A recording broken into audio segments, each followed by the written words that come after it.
I stood at the counter of Westfield National Bank, my fingers trembling as I held onto a piece of plastic that looked like it belonged in a museum.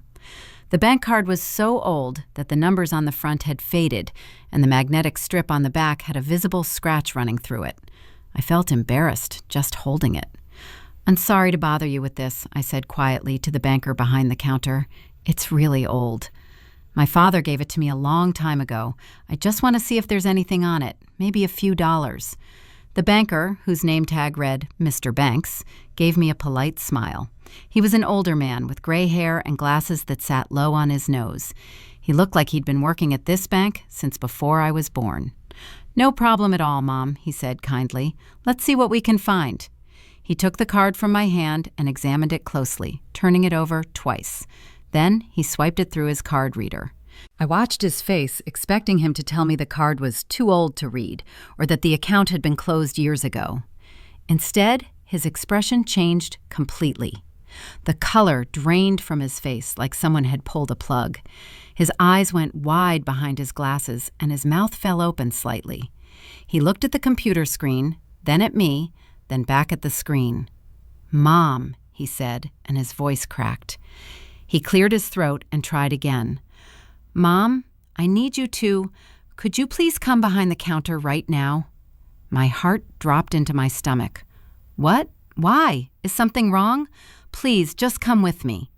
He wasn't asking anymore. He was almost begging. His hands were shaking as he lifted the partition that separated the customers from the bank employees. Everyone in the bank turned to stare.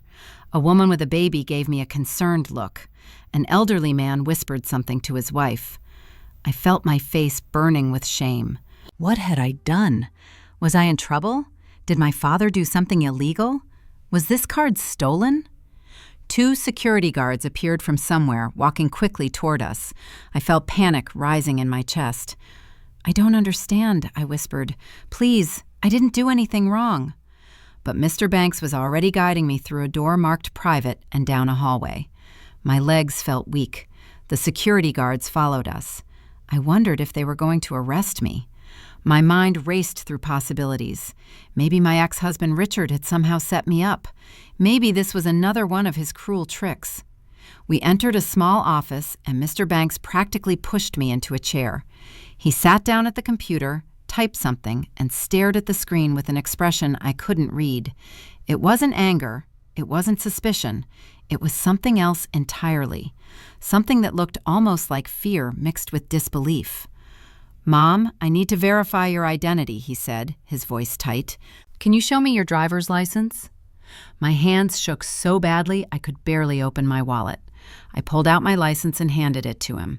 He studied it carefully, comparing the name to something on his screen. Then he asked me questions. My mother's maiden name, my date of birth, my father's full name, where I was born. I answered each one, my voice barely above a whisper. But let me tell you how I got to that moment. Let me tell you about the 3 days before I walked through those banks, before my entire life turned upside down. 3 days earlier, I had been standing on the sidewalk outside what used to be my home. It was a beautiful house with white shutters and a garden I'd planted myself. I'd spent 12 years in that house, 12 years making it perfect, 12 years believing I was building a life with someone who loved me. Richard stood in the doorway, his arms crossed over his chest. Behind him, I could see her. Leslie, his business partner, his mistress, the woman who'd been smiling at me at dinner parties while secretly destroying my marriage. She was already touching the curtains I'd chosen, already making herself at home in my space. "Clara, you need to leave now," Richard said. His voice was cold, like he was talking to a stranger. "The lawyers made everything clear. The house is in my name, the cars are in my name, the bank accounts are in my name. You signed the papers. It's done." "But I don't have anywhere to go," I said, hating how small my voice sounded. "Richard, please. We were married for 12 years. I gave up my career for you. I supported your business. "And I gave you 12 years of a comfortable life," he interrupted. "We're even. Now go." Leslie appeared beside him, wrapping her arm around his waist. She looked at me with fake sympathy. "It's really for the best, Clara. You'll see. Sometimes people just grow apart. I wanted to scream. I wanted to throw something. But I was so tired, so completely exhausted from months of fighting, months of lawyers and papers and lies. I picked up my single suitcase, one suitcase to hold 12 years of my life, and walked away. I had $43 in my purse. That was it. Everything else was gone. I found a motel on the edge of town. It was the kind of place where you pay by the week and try not to look too closely at the stains on the carpet. The room smelled like old cigarettes and something else I couldn't identify. The air conditioner rattled, but barely worked. At night, I could hear people arguing through the thin walls. On my second night there, I couldn't sleep. The mattress was lumpy, and my mind wouldn't stop spinning. I kept thinking about what I was going to do, how I was going to survive. I had no job, no money, no family to call. My sister Judith and I hadn't spoken in 8 years. Not since she'd called our father a failure, and I'd told her to never contact me again. I got up and started going through my suitcase, looking for anything I might have missed, anything valuable I could sell. That's when I found the envelope. It was yellowed with age, tucked into the inner pocket of an old jacket. I pulled it out and stared at my father's handwriting on the front. For my Clara. When the world gets hard, my eyes filled with tears. My father had died 17 years ago when I was 19. He'd been a building superintendent, spending his days fixing broken toilets and replacing light bulbs in a rent-controlled apartment building downtown. He'd never had much money. He wore the same 3 shirts in rotation. He walked everywhere because he said bus fare was wasteful. When he died, there'd barely been enough money for a simple funeral. I opened the envelope carefully. Inside was a bank card and a small note in his familiar handwriting. Clara, keep this safe. Use it when you really need it. I love you, Dad. I turned the card over in my hands. It looked ancient. I'd completely forgotten about it. He'd given it to me a few weeks before he died, pressing it into my hand with that serious expression he got sometimes. I'd been 18, about to start college, and I'd tucked it away and forgotten about it after he passed. Through college, through meeting Richard, through getting married and moving away, the card had just traveled with me, buried in old belongings. I figured there might be $50 on it, maybe $100 if I was lucky, enough for a few more nights in this terrible motel, enough to buy some time while I figured out what to do next. The next morning I walked to Westfield National Bank. I'd passed it dozens of times, but never been inside. It was one of those old, impressive buildings with marble columns and heavy brass doors. I almost turned around. I felt so small, so out of place in my worn jeans and wrinkled shirt. But I was hungry. I'd been eating crackers and peanut butter for 2 days because that was all I could afford. So I forced myself through those doors. The bank was busy. People in business suits walked past me like I was invisible. I got in line behind a man wearing an expensive watch and a woman carrying a designer purse. I clutched my father's old card and waited. When it was finally my turn, I approached Mr. Banks and apologized before I even handed him the card. And that's when everything changed. Now I sat in his office, watching him stare at his computer screen with that strange expression on his face. The security guard stood by the door. Mr. Banks looked at me and I saw something in his eyes that I couldn't quite understand. "Mrs. Morton," he said slowly, "I need to ask you, did your father ever discuss his finances with you?" "My father's finances," I repeated, confused by the question. "Mr. Banks, my father was a building superintendent. He fixed broken heaters and mopped floors. He didn't have finances to discuss." Mr. Banks took off his glasses and rubbed his eyes. When he put them back on, he looked at me with something that might have been pity, or maybe it was respect. I couldn't tell. "Mrs. Morton, I've worked at this bank for 30 years, he said quietly. "I've seen a lot of things, but I've never seen anything quite like this." He turned his computer screen toward me. "Please look at this carefully." I leaned forward and squinted at the screen.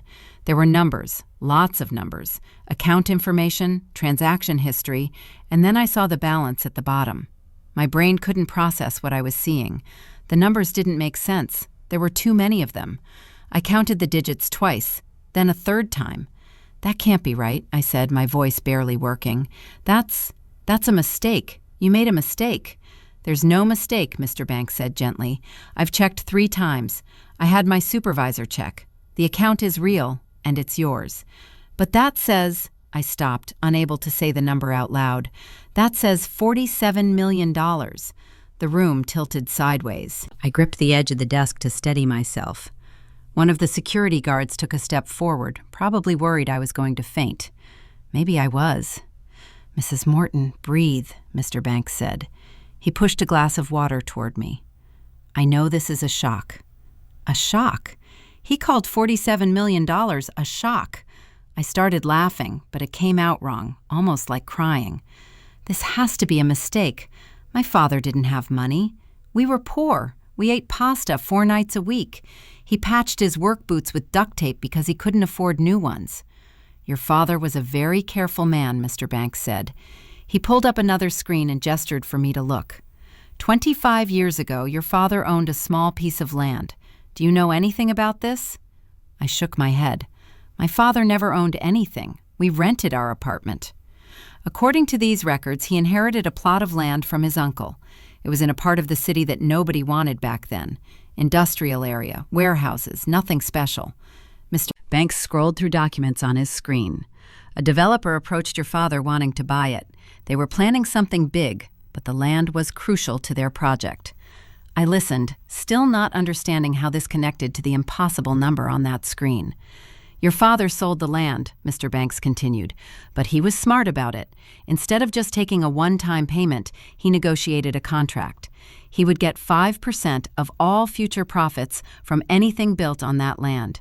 The developer agreed because they thought the percentage would amount to almost nothing, maybe a few thousand over the years, but something changed," I whispered, starting to understand. "They built the Hartley Tower complex," Mr. Banks said. "Do you know it?" Of course I knew it. Everyone in the city knew it.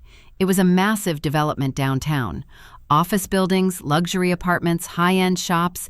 It had transformed an entire neighborhood. That was built on my father's land. "On your father's former land," Mr. Banks corrected. "And for 20 years, 5% of the profits from that complex have been deposited into a trust account. An account that was set to transfer to you when you turned 18. My hands were shaking so badly I had to clasp them together. "But I'm 35. Why didn't I know about this?" Mr. Banks pulled up more documents. "The bank sent notification letters when you turned 18, but they went to your father's old address. According to our records, you'd moved by then. You were in college." I nodded slowly. "I got a dorm room, then an apartment with roommates. I never updated any addresses because I didn't think. I didn't have any bank accounts or anything that needed updating." "The letters were returned as undeliverable," Mr. Banks explained. "The account remained dormant. The money kept accumulating, growing, collecting interest. For 17 years, it's just been sitting here, waiting for you." I stood up suddenly, the chair scraping against the floor. "This doesn't make sense. If my father had this arrangement, if money was coming in, why did we live the way we did? Why did he work such a hard job? Why did we struggle?" "I can't answer that," Mr. Banks said softly. "But from what I can see in these records, your father never touched the money. Not once. Every deposit went straight into the trust for you. He set it up so that no one could access it except you. Not his creditors, not his family members, and especially not any spouse you might have." The word spouse hit me like cold water. "Wait, you're saying my ex-husband couldn't touch this money?" "That's exactly what I'm saying. The trust was structured very carefully. It's yours alone. Under law, it couldn't be considered a marital asset because it was an inheritance held in an irrevocable trust with you as the sole beneficiary. Your ex-husband would have had no legal claim to it, even during the marriage." I sat back down, my mind reeling. Richard, the divorce, the way he'd taken everything and left me with nothing. Had he known about this, Mrs. Morton, I need to tell you something else," Mr. Banks said, his expression growing serious. "This account has security flags on it. 3 months ago, someone made an inquiry about it. They used your name and social security number, but they weren't you. We denied the request and flagged the account. My stomach twisted. 3 months ago, that was right before Richard filed for divorce. I can't speculate about that, Mr. Banks said carefully, but I can tell you that whoever made that inquiry was trying to find information about any accounts in your name. They were fishing, looking for assets. Richard had hired a private investigator. I remembered seeing the charges on our credit card bill before he'd cut me off from everything. He'd claimed it was for business, but he'd been investigating me, looking for anything he could take.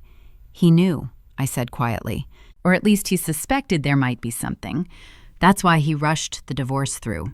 That's why he was so cruel about it. He wanted me desperate and broken, so I'd never think to look for this. Mr. Banks didn't confirm or deny my theory.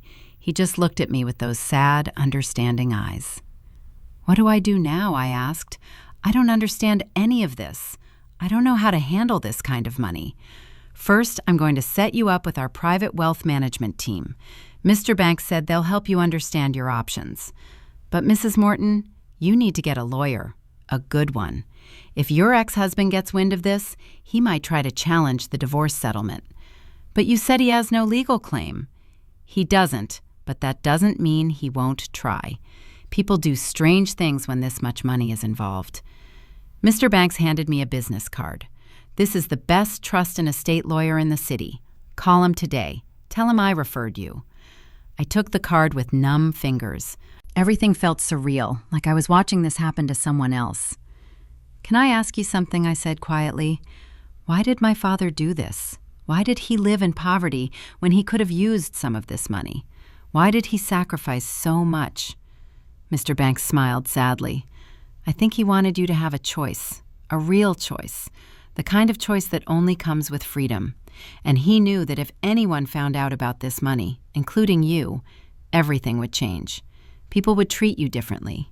Maybe your ex-husband would have married you for the wrong reasons. Maybe your life would have been different in ways your father couldn't predict. I thought about my father living in that tiny apartment, wearing those same 3 shirts, walking everywhere in his patched boots, all while knowing he had millions sitting in a bank. All so I could have this moment, this chance. He gave me a gift, I whispered. Yes, Mr. Banks agreed. He gave you freedom. I left the bank through a private exit that Mr. Banks showed me.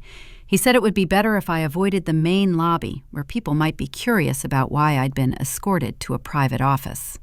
I walked for blocks without really seeing where I was going. My mind couldn't hold on to a single thought. Every time I tried to process what had just happened, the information slipped away like water through my fingers. $47 million. The words didn't feel real. They felt like something from a movie or a dream. I found myself standing outside a coffee shop. Through the window, I could see people doing normal things, typing on laptops, meeting with friends, complaining about their regular problems. I wanted to be one of them again. I wanted my biggest worry to be whether I could afford a fancy coffee drink. Instead, I pulled out the business card Mr. Banks had given me. The lawyer's name was printed in simple black letters. I called the number before I could lose my courage. The lawyer, Mr. Patterson, agreed to see me that same afternoon. His office was in one of those tall glass buildings downtown that I'd always felt too intimidated to enter. But now I walked through the lobby like I belonged there, because apparently I did. Mr. Patterson was younger than I expected, maybe in his early 40s, with sharp eyes that seemed to see right through me. I told him everything about Richard, about the divorce, about the bank account, about my father. He listened without interrupting, taking notes on a yellow legal pad. When I finished, he was quiet for a long moment. Mrs. Morton, he finally said, I need to tell you something, and you're not going to like it. My stomach dropped. What? I'm going to need to investigate your divorce more carefully, but based on what you've told me, I believe your ex-husband knew about this account, or at least he knew something existed. But how could he know? I didn't even know. Mr. Patterson pulled out his phone and made a quick call. He asked someone to pull court records and private investigator reports. Then he looked at me seriously. You said he hired a private investigator 3 months before filing for divorce? Private investigators don't come cheap. Why would someone spend that kind of money unless they thought there was something valuable to find? Over the next 2 hours, Mr. Patterson and his team worked like detectives. They pulled records, made phone calls, sent urgent emails, and slowly a picture began to form. Richard's lawyer had accessed public property records. They'd traced my father's name. They'd found the old land sale. They discovered the profit-sharing agreement. They knew money had been going somewhere. What they couldn't find was where. The trust account was protected by privacy laws, but they knew enough to guess. Your ex-husband filed for divorce knowing you might have access to significant funds, Mr. Patterson explained. But he also knew the account was protected. He couldn't claim it in the divorce because of how the trust was structured. So he did the next best thing. He took everything he legally could, left you with nothing, and waited. Waited for what? For you to discover the money and voluntarily come to him. If you'd found out about this account while you were desperate and alone, you might have felt grateful to him for the 12 years of marriage. You might have offered to share. People do irrational things when they feel guilty or obligated. The cruelty of it made me feel sick. Richard hadn't just wanted to divorce me. He'd wanted to destroy me first, to break me down so completely that I'd give him what he couldn't legally take. But he made a mistake, Mr. Patterson said with a small smile. He underestimated how long it would take you to find the account. And now that you have legal representation, there's nothing he can do. The money is yours, completely and legally yours.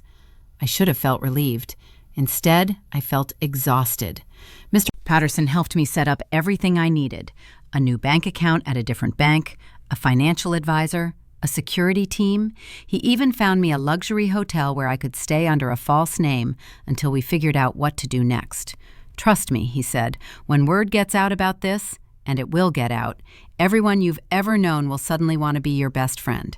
You need protection, you need privacy, and you need time to think. He was right. I'd been at the hotel for less than 3 days when my phone started ringing. Numbers I didn't recognize, old acquaintances I hadn't spoken to in years. Even my cousin, who'd never liked me, suddenly wanted to catch up. I ignored them all. But I couldn't ignore the knock on my hotel room door on the 4th morning. "Clara, I know you're in there." Richard's voice came through the door. "We need to talk." My heart pounded. I looked through the peephole and saw him standing there in an expensive suit, his face red with anger. How had he found me? "Clara, this is ridiculous. That money should be family money. We built a life together." I called hotel security.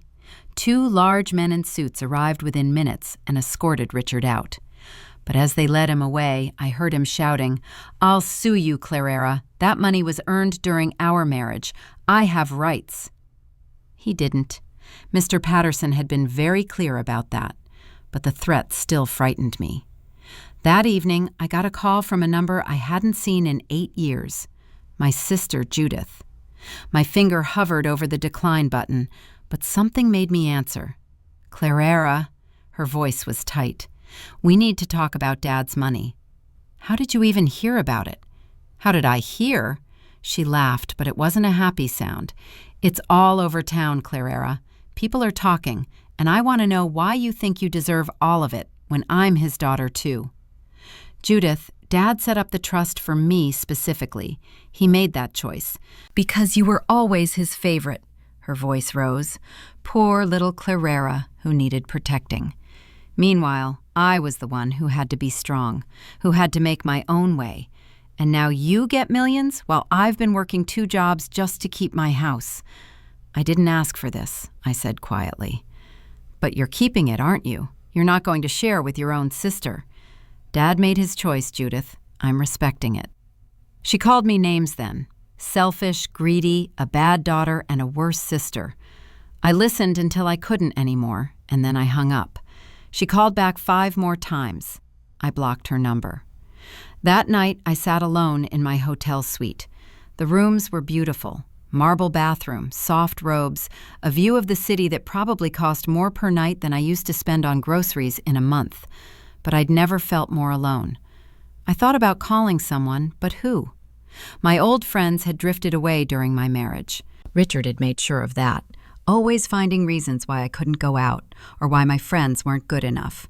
I had no family except a sister who hated me, no husband, no career, just money. So much money that everyone I'd ever known suddenly wanted a piece of me. I ordered room service and ate alone, watching the city lights below. Somewhere down there, Richard was probably plotting his next move. Judith was probably calling relatives, turning them against me. And I was here, supposedly living the dream, feeling more trapped than I'd ever felt in my life. My phone buzzed with a text from a number I didn't recognize. "I know where you're staying. We should meet. You owe me. Richard." I showed the text to Mr. Patterson, who immediately contacted the police. They said it wasn't technically a threat, but they'd document it just in case. That night, I couldn't sleep. I kept thinking about what Mr. Banks had said. My father had given me freedom. But this didn't feel like freedom. This felt like a new kind of prison, one made of money and suspicion and fear. I wondered what my father would tell me if he were here. Would he regret his gift? Would he understand how complicated he'd made everything? Or would he tell me that freedom isn't easy, that it comes with hard choices, and that the real test wasn't receiving the money, but deciding what kind of person I'd become because of it? I spent the next 2 weeks hiding in that hotel room like a prisoner. Mr. Patterson called every day with updates that made my head spin. Richard had hired 3 different lawyers, each one threatening to file lawsuits. Judith had contacted a lawyer too, claiming our father wasn't mentally sound when he set up the trust. Cousins I'd met maybe twice in my life were suddenly sending long emails about family loyalty and sharing blessings. Everyone wanted something from me. No one wanted to just talk to me like a person. On the 15th day, Mr. Patterson came to my hotel room with thick folders of documents. He spread them across the coffee table and sat across from me with a serious expression. "Clara, I need you to understand something," he said. "You have the legal power to destroy Richard financially. His real estate company is heavily leveraged. He owes money to multiple creditors. If you wanted to, you could buy out those debts and foreclose on everything he owns. You could leave him with nothing, just like he tried to do to you." I stared at the documents, reports on Richard's business, lists of his properties and debts, a detailed plan for how I could systematically dismantle his entire life. "Is that what you think I should do?" I asked quietly. "I think you should consider all your options," Mr. Patterson said carefully. "Revenge is a powerful motivator, and after what he did to you, no one would blame you." I picked up one of the reports and flipped through it. Numbers and projections, cold facts about how to ruin someone's life. I thought about Richard's face when he'd thrown me out, the way Leslie had touched my curtains, the cruelty in his voice when he said, "We were even." Part of me wanted to do it. Part of me wanted to watch him lose everything and feel exactly what I'd felt standing on that sidewalk with one suitcase. But then I thought about my father, George Hartley, who'd had millions but fixed toilets for elderly neighbors who couldn't afford a plumber, who'd worn patched boots and walked in the rain to save bus fare, who'd chosen kindness over comfort every single day. "No," I said, pushing the documents away. "I'm not going to destroy him." Mr. Patterson nodded slowly. "Then what do you want to do?" I thought about that question for a long time. What did I want? For weeks, I'd been reacting to everyone else, running from Richard, hiding from Judith, avoiding reporters and old acquaintances. I'd been so focused on protecting myself that I hadn't thought about what I actually wanted to build. "I want to help people," I said finally. "People like me, women who get thrown away and left with nothing."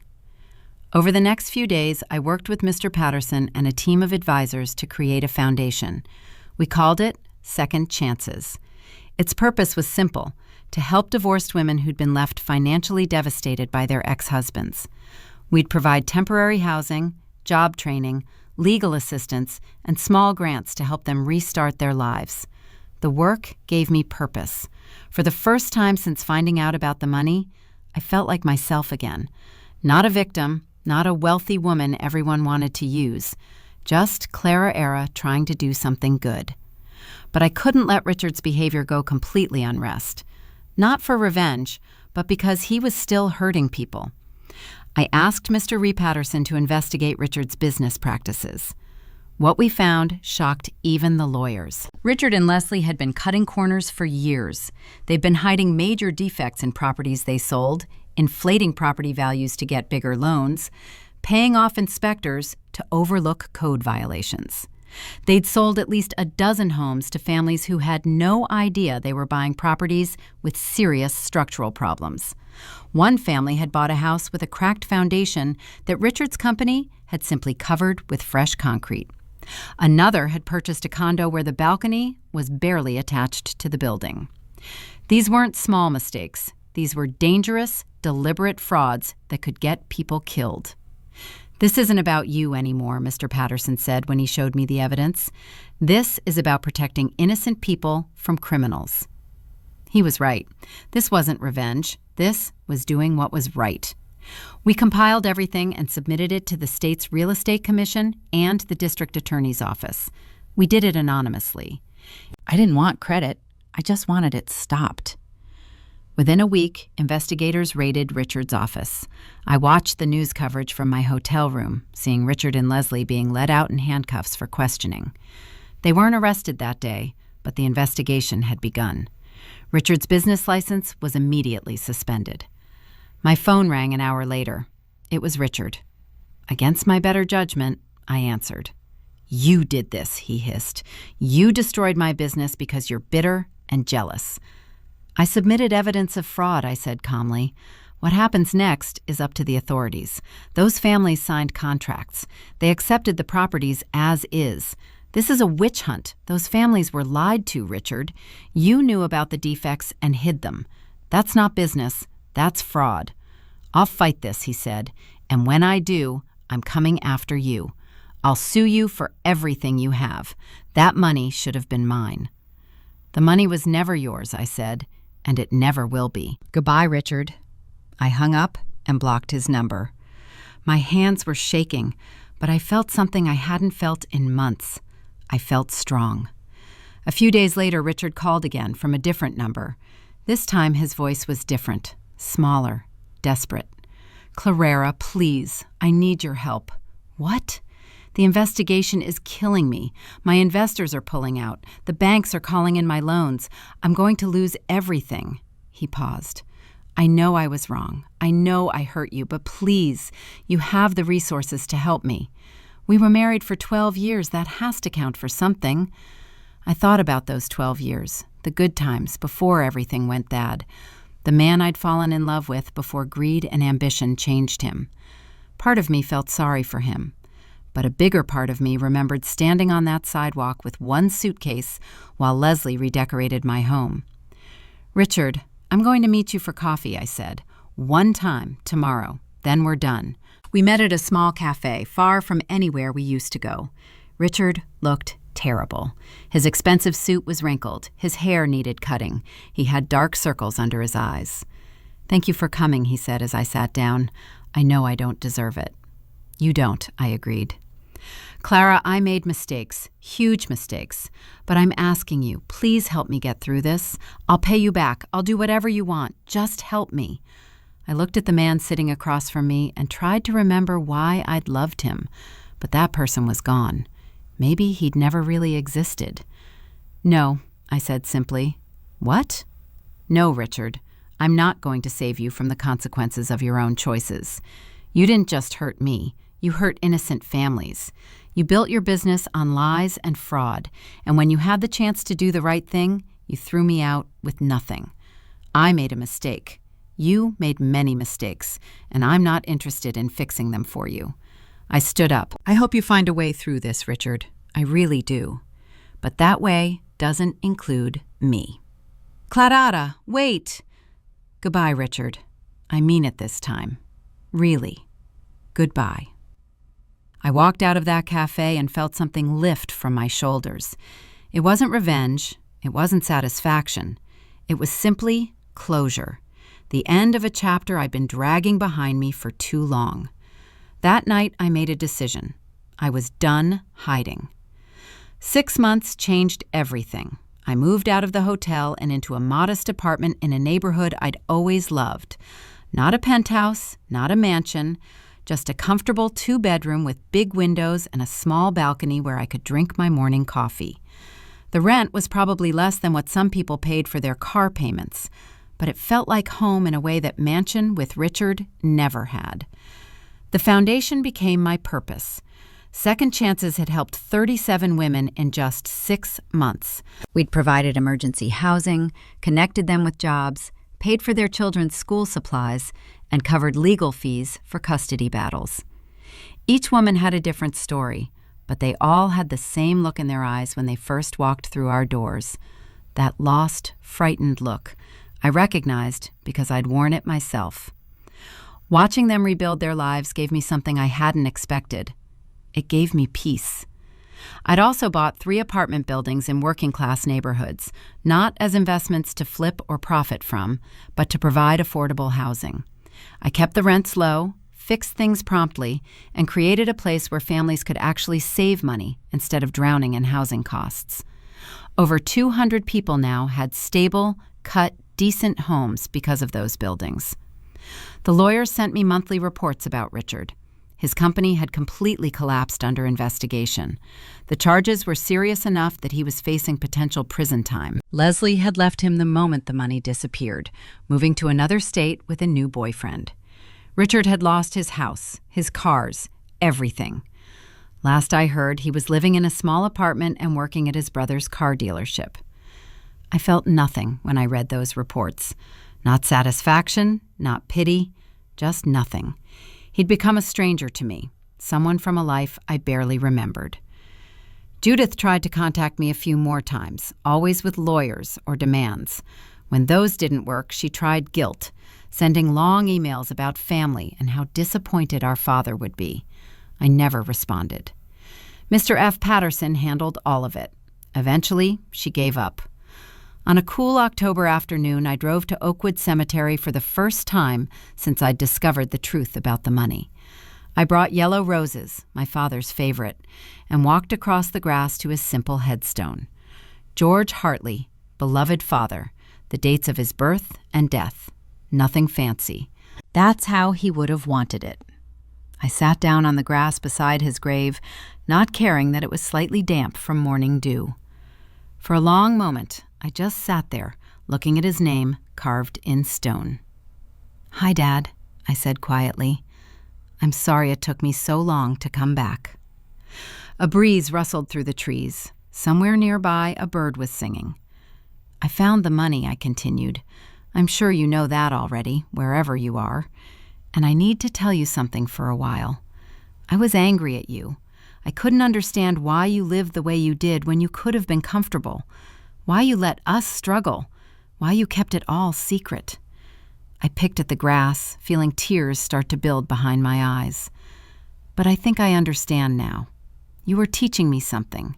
You were showing me that money doesn't define who you are, that kindness and integrity matter more than comfort. That the richest person isn't the one with the most money, but the one who knows how to use what they have to help others." The tears spilled over then, running down my cheeks. "You could have told me. You could have made your own life easier, but you chose to protect me instead. You chose to make sure I learned the right lessons first. And I want you to know that I'm trying, Dad. I'm trying to honor what you taught me." I told him about the foundation, about the apartment buildings, about the women I'd helped and the families who now had safe homes. I told him about Richard and how I'd chosen not to destroy him, even though I could have. I told him about walking away from revenge and choosing something better. "I created a scholarship, too," I said, wiping my eyes. "In your name, the George Hartley Scholarship. It's for students from working-class families who want to go to college. Kids whose parents fix heaters and mop floors and work hard but don't have extra money." We gave out the first one last week. I pulled out my phone and showed his headstone a picture, even though I knew he couldn't see it. A young girl with bright eyes and a huge smile holding her scholarship certificate. Her father worked as a janitor at a hospital, working night shifts so his daughter could have a better life. "She reminded me of us," I whispered. "Her dad reminds me of you." And when I gave her that scholarship, Dad, I saw you in her eyes. That same hope, that same determination, that same belief that hard work and kindness matter. I stayed there for a long time talking to him about everything and nothing, about how I was learning to manage the money responsibly, about the friends I'd reconnected with, the real ones who liked me before they knew about the fortune, about how I was thinking of going back to school, maybe studying social work so I could help people even better. I'm not going to waste what you gave me, I promised. Not the money and not the lessons. You gave me freedom, Dad. Real freedom. The freedom to choose who I want to be. And I choose to be like you. As I stood to leave, I placed the roses against his headstone. Thank you, I said simply, for everything. For the sacrifice, for the love, for believing I'd figure it out eventually. I love you, Dad. I always will. I walked back to my car, feeling lighter than I had in months, maybe years. The next week, I attended the scholarship award ceremony at the community college. There were parents there, proud and teary-eyed, watching their children receive opportunities they'd never had themselves. I shook hands with each student, looking them in the eyes and telling them to work hard and never forget where they came from. The young woman whose father was a janitor came up to me afterward. "Thank you, Miss Morton," she said, her voice shaking with emotion. "This scholarship means everything to my family. My dad works so hard, and now he doesn't have to worry about how to pay for my school. I promise I'll make you proud." I took her hands in mine. "You don't need to make me proud. Make yourself proud, and someday when you're able, help someone else the way someone helped you. That's all I ask." She nodded, tears in her eyes, and hugged me. Her father approached then, a man with calloused hands and kind eyes, wearing his best suit that had probably been bought from a thrift store. "Thank you," he said, his voice thick. "You don't know what this means. My daughter, she's so smart. She deserves this chance. My father worked hard too." I told him, "Just like you."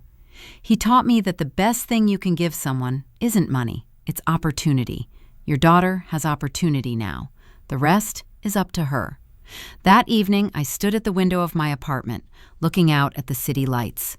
I thought about the woman I'd been 6 months ago, standing in that bank with a worn card and $43 to her name. That woman had been broken, lost, and afraid. She was gone now. In her place was someone stronger, someone who understood that wealth wasn't measured in dollars, but in the lives you touched and the good you created. Someone who knew that the best revenge wasn't destroying your enemies, but becoming someone they could never touch. I thought about Richard, probably bitter and angry somewhere, blaming everyone but himself for his failures. I thought about Judith, still resentful and jealous. They were trapped in their own prisons of anger and greed. But I was free, truly free, not because I had money, but because I'd learned what really mattered. My phone buzzed with a text from one of the women at the foundation. She'd just gotten her first paycheck from her new job. She was crying happy tears. She wanted me to know that she was going to make it, that her kids were going to be okay. I smiled and typed back, "Congratulations." Then I looked back out at the city, at all those lights representing all those lives, all those stories, all those people just trying to make it through another day. Somewhere out there were more women who needed help, more families struggling to keep roofs over their heads, more young people who deserved a chance. And now I had the resources to help them, not because I was special or deserved it more than anyone else, but because my father had made a choice 17 years ago. He'd chosen to give me not just money, but a responsibility, a purpose. I wasn't going to let him down. I picked up my laptop and opened my notes. I'd been working on plans to expand the foundation to 3 more cities, to buy 2 more apartment buildings, to increase the scholarship fund. There was so much work to do, so many people to help. For the first time in my entire adult life, I knew exactly who I was and what I was meant to do. I was Clara Era Morton, daughter of George Hartley, and I was, finally,